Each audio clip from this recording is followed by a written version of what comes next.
I'm Andrea Giles, and you're listening to the Heal from Infidelity podcast, episode number 170, Recognizing Narcissism with Kendra Last. Hello, and welcome to the Heal from Infidelity podcast, where courageous women learn not only to heal from their spouse's betrayal, but to become the boldest, truest, most decisive, and confident versions of themselves ever. If you know there's more for you than the life you're currently living, but don't quite know how to get there, you are in the right place. Stick around to learn how to create a life that will knock your own socks off. Is it possible? It is, and I'm here to show you how. I'm your host, Andrea Giles. Are you ready? Let's dive in. Hey everybody, I have a special treat for you today. I have a guest on that you're going to love. I guarantee you're going to learn from this conversation. You're going to be able to recognize things in your own relationship, maybe in other people's relationships, that you can spot as unhealthy, as perhaps narcissism, perhaps narcissistic traits. You're going to learn the difference between the two. You're going to learn if there's not as much to be worried about as you think, or if there's things that need to be really looked at in your relationship. This episode is intended to help educate you, not to scare you, and just to help open your eyes to different relationship dynamics, how they can show up and how they affect the way that you think and the way that you do things. Enjoy it. Please be sure to check out the show notes to learn more about how to work with Kendra. And also, please keep in mind that I am holding a class in January, beginning of January 9th, about making the decision to stay or go after infidelity. It is a 3-hour workshop. We're going to go deep. I would love to see you there. We're going to be covering a lot of ground. Register for that in the show notes. And also, as a reminder, my pricing is going up for my group. If you know that you want in, now is the time. Go get inside my group. All right. Again, inside show notes. I'll turn it over to our conversation, and I hope that you find it very, very useful. Hello, everybody. I am back today with an amazing guest. Her name is Kendra Last. Kendra and I go quite a ways back into an interesting time in both of our stories. I wanted to bring Kendra here today because of her expertise in a specific area that I think my listeners need to hear. We're going to be talking about narcissism today and understanding narcissism in relationships and how to spot it. Kendra, I want to just tell briefly how we met, and I'm going to turn it over to you to introduce yourself. So, a ways back, Kendra and I were both navigating our own infidelities, our own betrayals, and we met at a retreat that was specific for people who were navigating betrayal. And we were both there as clients, like we were there to learn and to heal. And that's where we met, and we've stayed in touch over these years. I got into coaching, and then Kendra got into coaching and has her own practice. And I wanted her on because her specific expertise is around navigating narcissistic abuse, and particularly with betrayal. And I know that there are many of you on here that are trying to understand narcissism and have the question of, am I married to a narcissist? And we're going to break some of this down today. So welcome, Kendra. Can you tell us about yourself, please? Hello.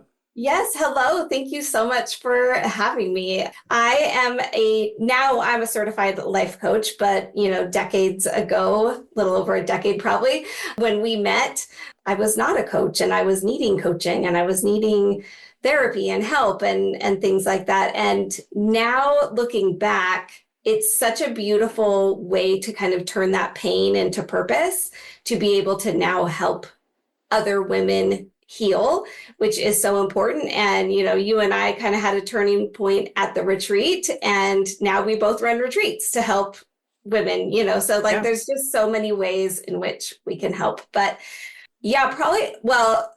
I was married in 2005 and found out in 2006 that there had been betrayal in my first marriage, and tried to deal with it for a very long time, work with religious leaders and therapists and things like that to kind of work through the betrayal and preserve the relationship. Ultimately, it ended in divorce. And honestly, one of the main things that was so damaging in the advice that I got way back then was to not talk about it, to not tell my family, to not tell my friends, to not talk about it outside of a therapy or church leadership type position. And I know that a lot of women are told that same thing. And so for me, being given permission to tell my story was life-changing for me and the catalyst to finding my own healing. And so if you have been told not to tell your story and you've experienced betrayal or infidelity, I love that to be kind of my first gift to you, is to know you can tell your story. It doesn't have to be on a podcast like we're doing today, but you can tell your family, you can tell your close friends, you can tell support people. If our partners wanted us to tell better stories about them, they could have been better. Amen to that. So here we are, just speaking the truth. Yep. Thank you. Thank you. Mm-hmm. I'm curious, that thought by your therapist about not telling anybody, what did that create in you? What harm was that for you? Yeah, like just silenced for years.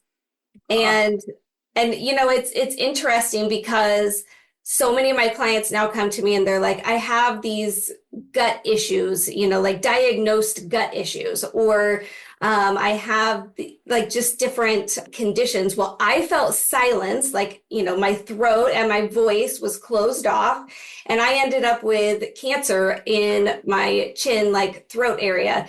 And I believe that that is directly related to being silenced for so many years. Like, I think that our body and our minds are very much connected in that way. And so if you are feeling physical symptoms that you think are related to it, it's probably very real.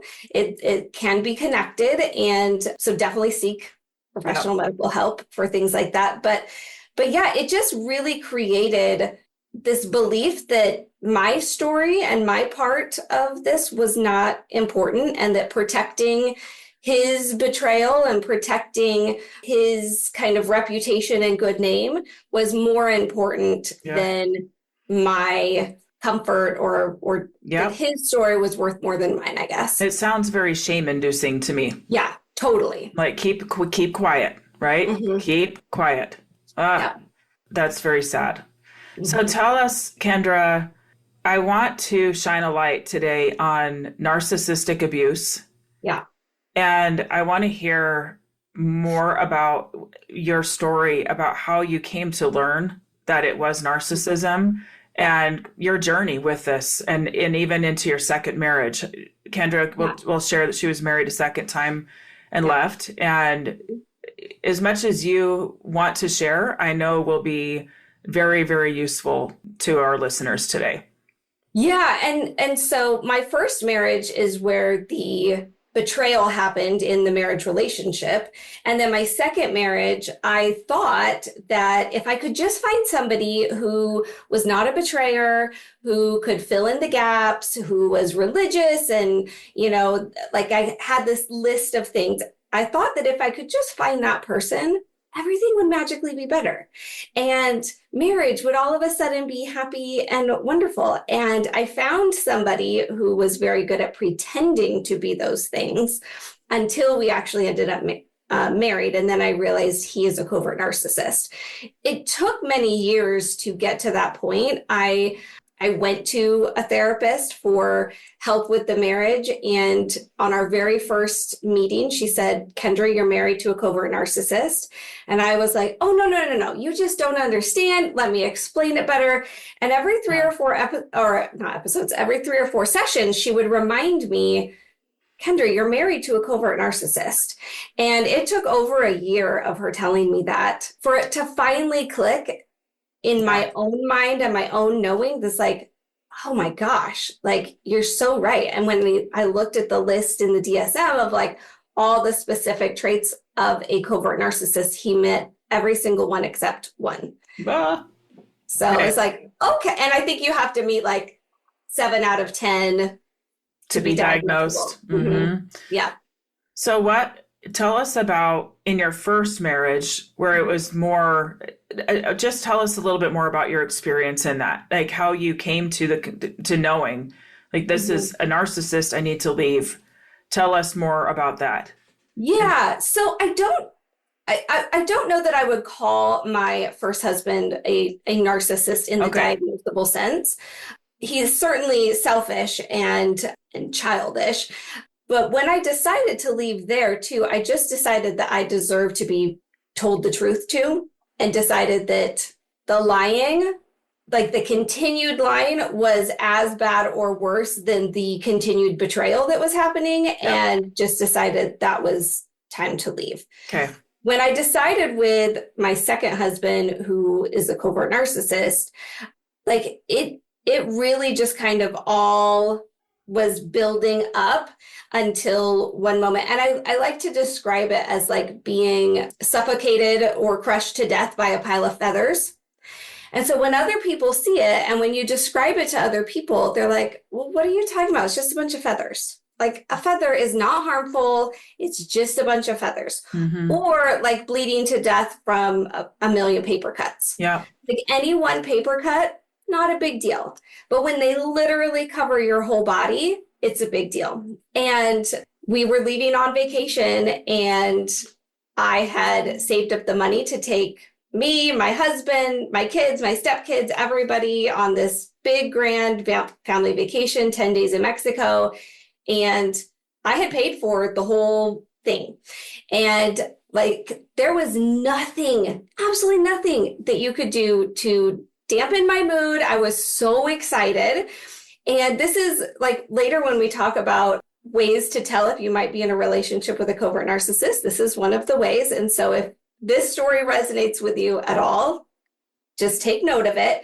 But I had come out to the car to find him yelling at all of the kids because they were loading the luggage, quote unquote, wrong into the van. And he, of course, wasn't helping. He was outside the van just yelling at them. And I just came in and I was like, oh, how can I help? Mm-hmm. Like, for sure, we can get everything loaded. We just need to get going. This was in front of my parents who were driving us to the airport. And he was just like, is this how you're going to be? I was like, what do you mean? I'm just here to help. Like, let's just get the luggage in the car. And he's like, I think you should stay home. And I was just like, it was so wildly inappropriate and so like just far, like, yeah. He'd say things to cut me like all the time, but this one was just like a step up. And it was just this beautiful moment of clarity. I was like, okay, I know exactly what I need to do now. And I just stopped speaking to him. I turned around to the kids. We got everything loaded. And I was actually able to have a really nice vacation because in that moment, I made the decision and I was like, I absolutely will not be treated like this anymore. Yeah. Yep. None of our kids will ever see me be treated this way by him again because I'm going to put a stop to it. And so then from that time for the next 4 months, I was quietly making my escape plan. Yeah. But yeah, like sometimes there's just those moments that are so clear that you just cannot ignore it anymore. Yep. Yeah. Yeah. Okay. Let's go to that moment because I think there's so much truth in that. And you saying that it brings up memories, not great ones, but it brings up some memories of just moments like that it felt like a 10, 11, 12 reaction to a 2 problem. Yeah. And it was usually my fault, right? Totally. And so let's talk about what that is, that dynamic. Okay. Let's talk about some of the traits. I think this will be useful. And what I like about that story, although I don't like it for you, right? Yeah. But it showcases in a real example what it can look like. And something I hear from clients that are trying to figure out, what is this? Like, what is this? Is that it's this feeling that no matter what they say, it will be seen as a criticism, as an attack, as that I'm doing it wrong. And there's just no way to win. There's no way. and not even to win, to get on equal footing with the Right. partner. Like, we're not trying to overpower, we're trying to be an equal, right? And there's Absolutely. just like no way to get to that point where they're just like seen as an equal. It's always, well, if you would do it this way or not say it this way or just not say it at all, right? Mhm. Then we wouldn't have this problem, Totally. right? So tell our listeners here more about the difference between narcissistic traits and actual narcissistic personality disorder. I think this matters a lot. I know Yeah. there's a lot of buzz out there about narcissism, and I think, yeah, you take it away. You go. You Yeah. talk.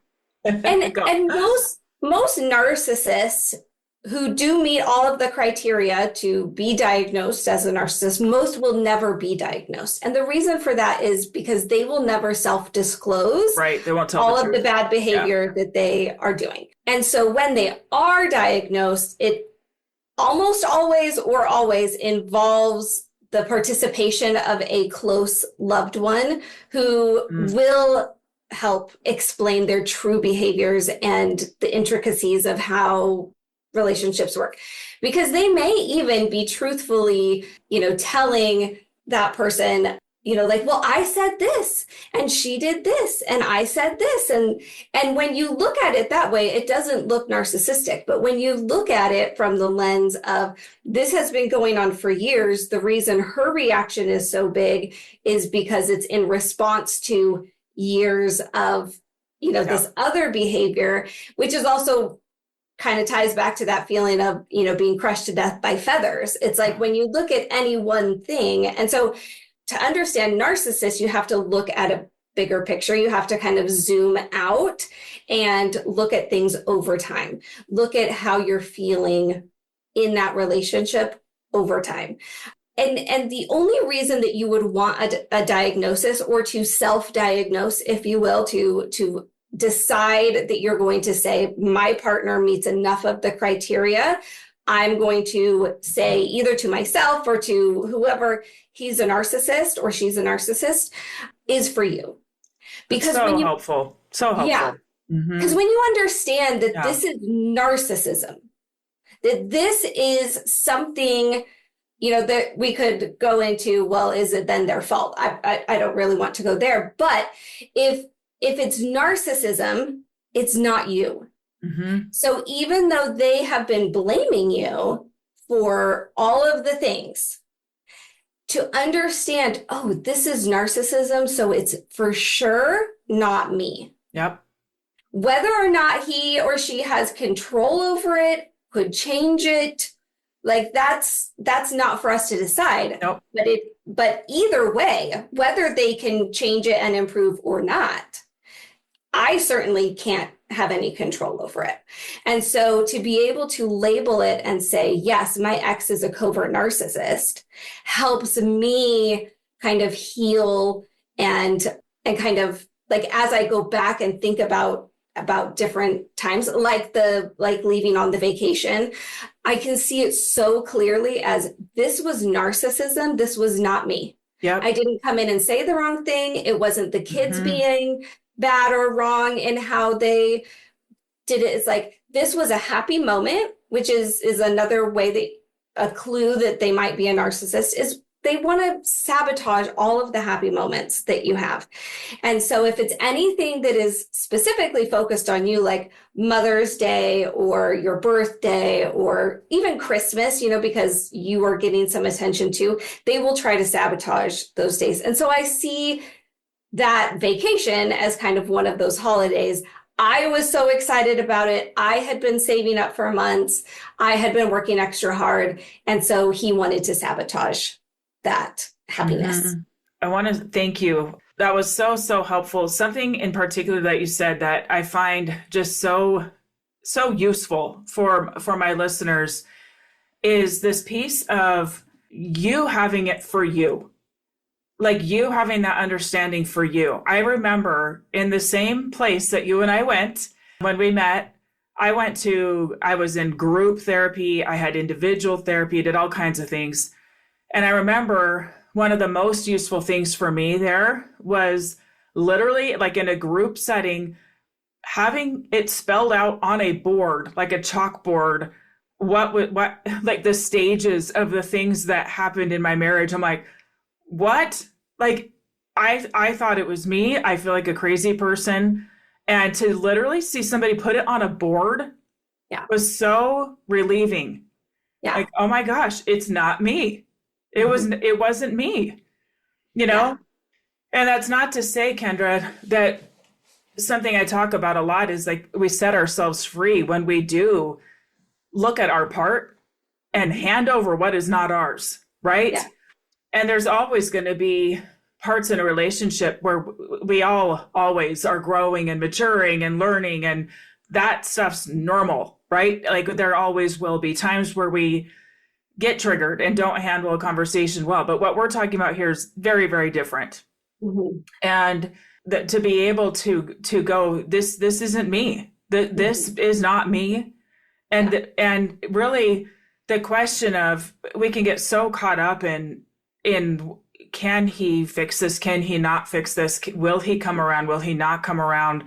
And I do think that there is this space, you said it, that I think is really, really important to go, whether he does or whether he doesn't, this is how I'm choosing to be treated. I will not continue to be treated in this way.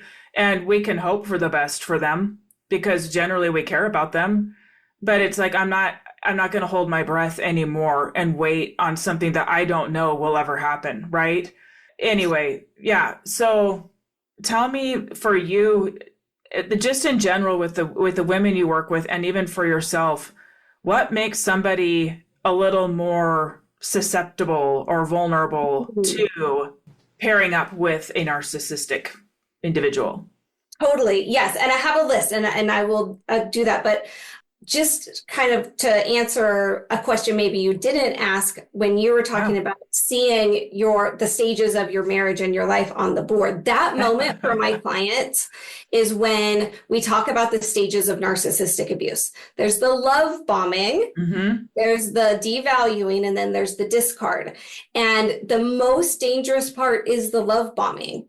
And it's dangerous because it feels so good. And it tricks the victim into thinking, this is the real relationship. This is totally how he is, who he is. Like, this is how it's going to be. And then later, when they start treating us very differently, and they tell us it's like, okay, well, then if I just stop doing that thing, we can get back to that real relationship part. But that's not the real relationship. The real relationship is the devaluing part. The love bombing was just pretending, but it felt so good. And so that's also one of the ways that we fall prey to the narcissist is they will test us during that love bombing phase of just little tiny things, like little tiny feathers, little tiny cuts of just to see how we respond. Do we wince? Do we ask them questions? Do we say, well, that was super inappropriate? Or do we just kind of be quiet and maybe nervously giggle it off like, ha, ha, ha, and just kind of avoid it? Yeah. They'll be doing little testing things along the way. And then once they feel like they, quote unquote, have you, so this is often like moving in together, getting engaged, getting married, like some event happens and they feel like, well, this is kind of past the turn back now phase. I've got them. That's when the devaluing starts and they kind of like take off their mask a little bit. But how they pick you, because a narcissist wants somebody with some very specific personalities. And unfortunately, it is like the most beautiful parts about you that they try to exploit. So they want somebody who is introspective, who is, willing to do and interested in personal growth. And so, the reason that they want that is because then when they say, oh, Kendra, it's your fault. You did this, and so I did this. If I'm introspective, I will take some time and I will think back to it. Like, did I really? Totally. Like, easy to mess with. Yep. And it just like puts pause on the conversation that we were having and is a distraction to them having to take any heat for their real behavior. So they definitely want somebody who's introspective. They also want somebody who's honest and trustworthy, because if we are honest and trustworthy, it's very hard for us to imagine that somebody else could be so calculated and manipulative. And so we want to believe the best, that it's like, no, that's not what they're doing. That's not who they are. That they're a good person. They were just upset about whatever. Or when they say, I didn't mean to lie, it's like, well, really? Like, yeah. And then somebody who's like really empathetic, because we really can empathize with whatever story they're telling us. And so often in the beginning, we think, oh my gosh, they're so much like me. They've been through similar traumas. They've been through similar things in their past, because whenever you tell a story, they'll likely tell a very similar story back. And you think, oh my gosh, I found my perfect match. They totally get me, because they're so good at mirroring. And so when they can find somebody who's empathetic and will believe their maybe false stories or embellished stories about what they've been through, we also hold on to that and we'll kind of use that as a pass for them. Well, they've experienced all this trauma. They've experienced all these things in the past. Maybe that's where it all comes from. Maybe it's not actual narcissism. Maybe it's just responses to trauma, or it's addiction. And so therefore I have to be patient with them. But somebody who's just really nurturing and compassionate is the perfect target for a narcissist, unfortunately. And they just really exploit those beautiful, beautiful parts of your personality. Yeah. Yes. I remember, man, this is a throwback. It's taken me back. I got married young because that's what I was like told to do. It was very encouraged. It's what I did. I was very young. I remember when we were dating, like a lot of love bombing, a lot of love bombing. And everyone knew who I was because he talked me up to everybody and just so many things like that. And then I remember while we were dating, there was something that happened with another guy where I saw this aggression and it was like, whoa, what was that? And in my little, 19-year-old mind, I just was like, I made an excuse for it, right? Like, oh, well, he must be stressed or something like that. Oh, bless him. He must be stressed. And then got married, and almost immediately he would pick fights with me. And it was so bizarre to me because I didn't see that at all when we were dating at all, that he was like, that aggression was then turned on me. And I remember getting in the car sometimes feeling trapped because he would like poke and try to provoke me. And I remember just like feeling like a crazy person. Like, what is this? What is this? Like, why do you want to fight with me? Yeah. And anyway, those stages are so helpful to see. They're so helpful to see. And really to be able to, one thing you talked about is just those traits, like the people that are most susceptible. I will raise my hand and say, yeah, I've been all of those things, right? I've been all of those things. And I think many of the listeners here today would say, yeah, me too. Mm-hmm. And where you grow and the work that, I do with my clients, and Kendra, I'm sure you as well, is really helping you really, really own what's yours, own what's not yours, and understand that it's okay for us to be flawed and human and say no. Yeah.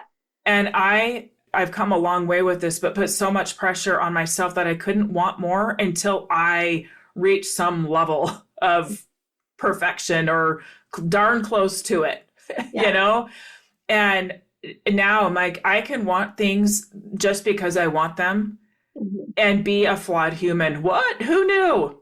Right? And not holding myself to this ridiculous standard before I can speak up. Did you experience that, Kendra, that kind of thing?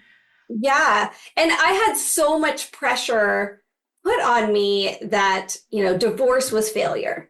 Yeah. And so, and I wanted so much to not fail, to succeed, to, be a good example and all of those things. And so, especially after I had already been divorced once, divorcing a second time was like, oh my gosh, now I'm this twice divorced woman. And was feeling a lot of shame around that and stuff. But, now when clients will ask me like, well, do you see any success stories of being able to stay with the person, either who they see as narcissist or toxic or has betrayed them? And it's like, well, it depends on what you define as success. Like, I'm twice divorced, and I think I'm a great success story. Totally. Because I found a new level of self-love that I never had experienced before. I have a new level of boundaries in all of my relationships.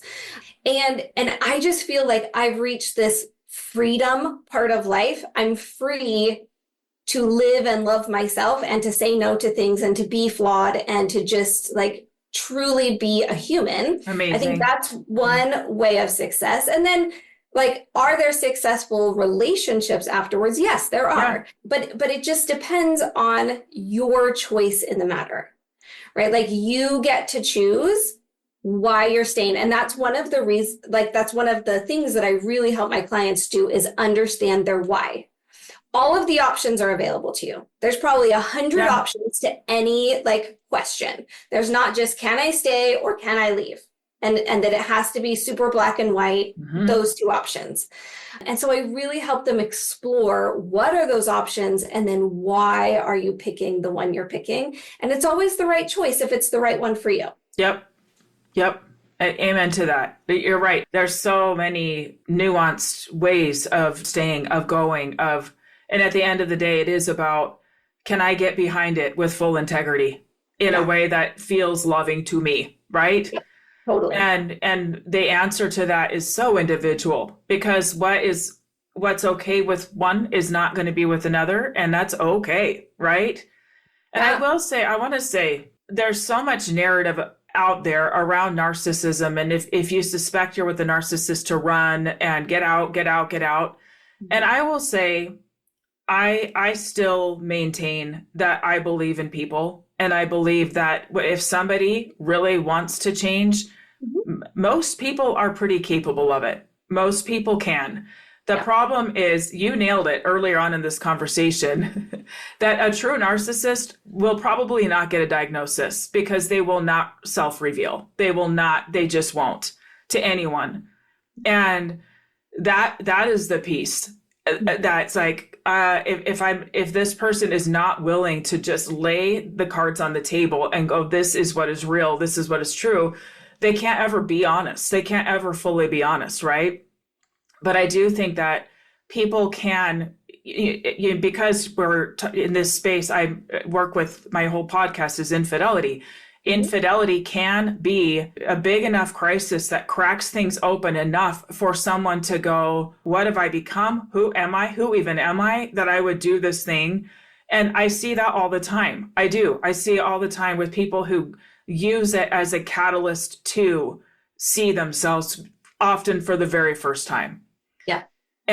But not always. And often in some situations, it's the exact opposite, where it's like, I'm going to use this thing to continue to blame, to make it your fault, to need to hide even more. Like, this is even more like, don't tell, don't speak about it. What? I said I was sorry. Let's move on. Like, don't bring it up. What more do you want? I said I was sorry and that I'll never do it again. No. Right? Like, true recovery looks very different than that, as you know. And so I do maintain that I think there's great hope for most people. I really do. But we have to choose it. Totally. And the only way to choose it is to choose it honestly, with our eyes wide open to ourselves, right? And as you were saying, like, that one of those moments for you with your eyes wide open was that moment at the car, like, I can't unsee it now. I see it. I can't unsee it. Yeah. This is not going away. Yeah. And what am I going to do with it? Right? Okay. Anything you want to add to that, Kendra? I think that what often happens, especially when we have one of those really big moments that we just can't unsee anymore. Yep. Then that's a moment where we'll often go back and reflect on the past and then start to see other smaller moments. For sure. That we now can't unsee. Yep. And we start to judge ourselves for staying through all of those things. Yes. And so I just want to offer that once you have that moment of seeing that you can't unsee. Don't judge yourself for all of the other times that you maybe didn't see it, chose to stay thinking it was something else. Like, we are always, like, I truly, truly believe that we make the very best decisions in this moment that we can with the information that we have at the time and the thoughts we're having at the time. And then when we know new information, when we have new data and we have new thoughts, we can make new decisions. But to go backwards in time and like judge ourselves or shame ourselves or just feel awful about it is not helpful for getting you to be able to move forward and heal yourself. Like, it's just not helpful for anybody. If anything, it then makes the narcissist feel like they've won more. Yep. Absolutely. Such an important point. Such an important point, because if we're conditioned to think that way, and a lot based on the relationship we've been in, like, surely this is my fault because he's saying it is, right? But that can just be prime grounds for punishing ourselves even more. Those moments, you're so right, going back and going, oh my gosh, why did I not see? How could I not see? Why didn't I do something different? Because you didn't know, right? You didn't have the information. Now you do. And let's move forward, not backward, right? Thank you, Kendra. Okay, I want to ask you, what are some clues that our listeners here can look for that you might be in a relationship with a narcissist?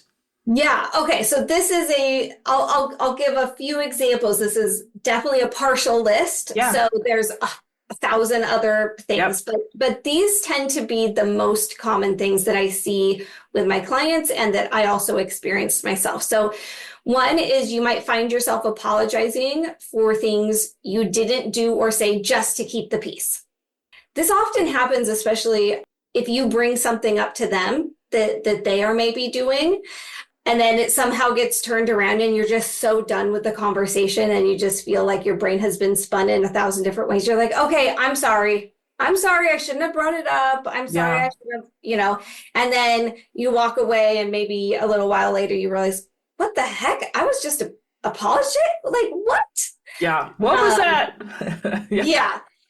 And very similarly, like, if you bring up their bad behavior and they then turn it around and accuse you of doing the same thing. And they do this for a couple reasons. One, it's completely absurd because the thing that they're accusing you of, you absolutely have not done, right? But the reason that they do that is just to take attention off of themselves and frustrate you and you having to explain why you didn't do the thing, right? Or like, this is completely ridiculous. I didn't do that. You said these things. Often the narcissist will either be very good at remembering specific words that were said in previous conversations, or at least pretend to remember them. It's simply not the way my brain works. I don't know that that's necessarily the case for all victims of narcissists. I'm more of a feeling person. I can remember how I felt in a conversation. I maybe can't remember word for word for word. And so I really had to get to a point where I was like, you know what, I can't say one way or another about that. I know I felt like this was happening at the time. Let's just move forward and talk about this right now. But they will always try to argue like the little teeny tiny details that, one, not important anymore, and two, that you just can't like compete in like the remembering. And it's crazy making, right? It's totally like, makes crazy. You feel crazy. Yeah. Yes. Yeah. Something I mentioned a little bit before is just like, if they're trying to ruin all of the special events for you, that's definitely a clue. And then just kind of having a moment where you realize, I'm in a relationship with somebody that's very different than I thought I was in before. All humans grow and change, and, things happen for better or worse, like throughout our lives. That's normal. What's not normal is to enter a relationship with somebody who is sunshine and roses and just amazing and, seems like your perfect match. And then very soon after they like kind of get you, that then they change into a totally different person and that old person never returns. That's not normal.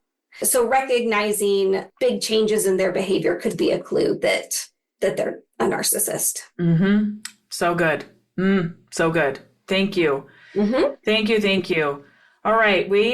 Before we sign off, Kendra, this has been such a powerful conversation. I will tell you, just sitting here for myself is a weird, like, taking me back going, oh yeah. Oh yeah. Cause it's been a minute, right? I got divorced 11 years ago. He died 10 years ago.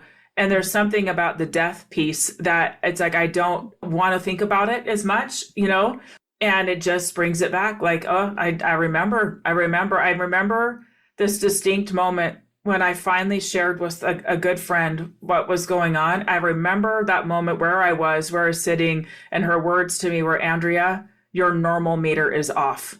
And that couldn't be truer. Yeah. I didn't know which way was up.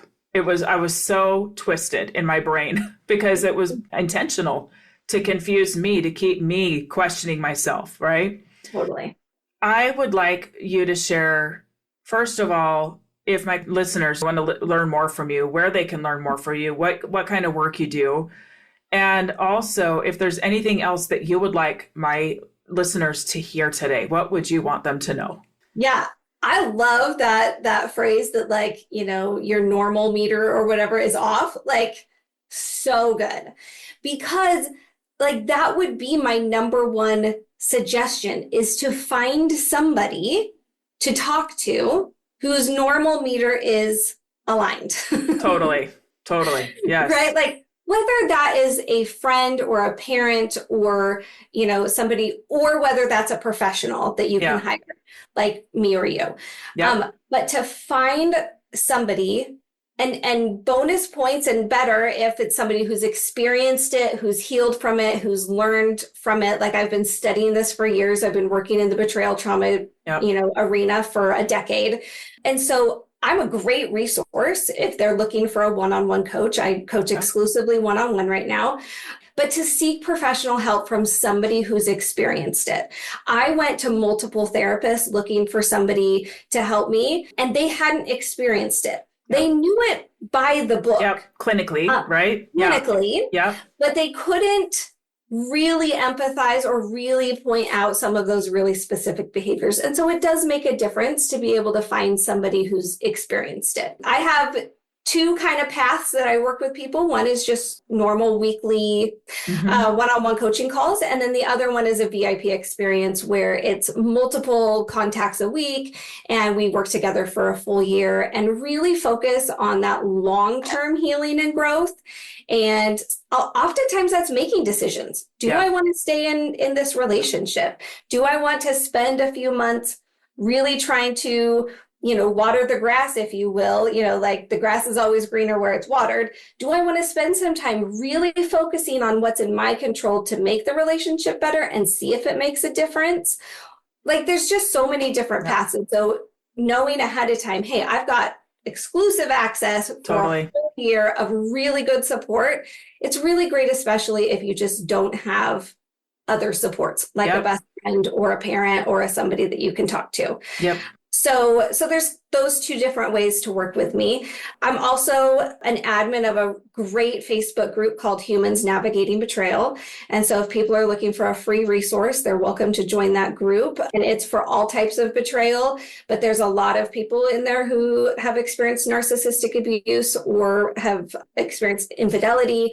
So I think your listeners will find, good support there as well. And I'll make sure that you've got the links that they can book a free consultation with me, to just get on a call, chat with me one-on-one. They can tell me what's been going on, and then we can move forward with a plan to help them heal. Wonderful. Thank you.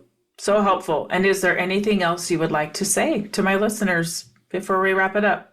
You are worth healing. You are worth the time. You are worth the expense. Like you are worth all of the energy in all the ways that it will take for you to heal, because it can be permanent healing. Like, it doesn't have to stay like this forever. Right now, in the middle of all the yuck, it feels like this is just the way it's going to be forever. So even if, like, there's a word that I like to use, and it's a tiny little word, but it's so powerful. It's yet. So often they'll say, well, I can't afford to leave him. And I will say, I can't afford to leave him yet. And when you add that to the end, it helps you get curious. I wonder when I'll be able to do that. I wonder how I will get there. I wonder what steps I can take to eventually do that. And so if you are in that place right now where you're like, I don't think that can happen. I don't know what I would do. Yeah. Just add that little word to the end of your sentence and see what happens for you. But it's never too late to make a decision, and it's never too early to make a decision. Meaning, just because you've been with this person for a decade or more doesn't mean that you then have to hold on forever. And just because you're just now kind of waking up to it doesn't mean it's too early to make a decision. When you feel like it's right, it's the right time. Yeah. So, put yourself first, and you are worth healing. Yep. Perfect.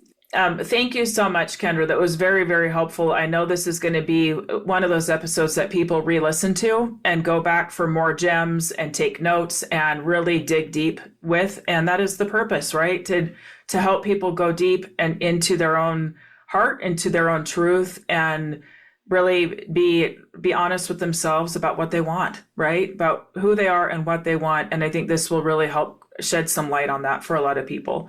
So thank you so much. I will be sure to put how you can work with Kendra, how you can learn more from Kendra in the show notes. And thank you so much for being here. Thank you for having me.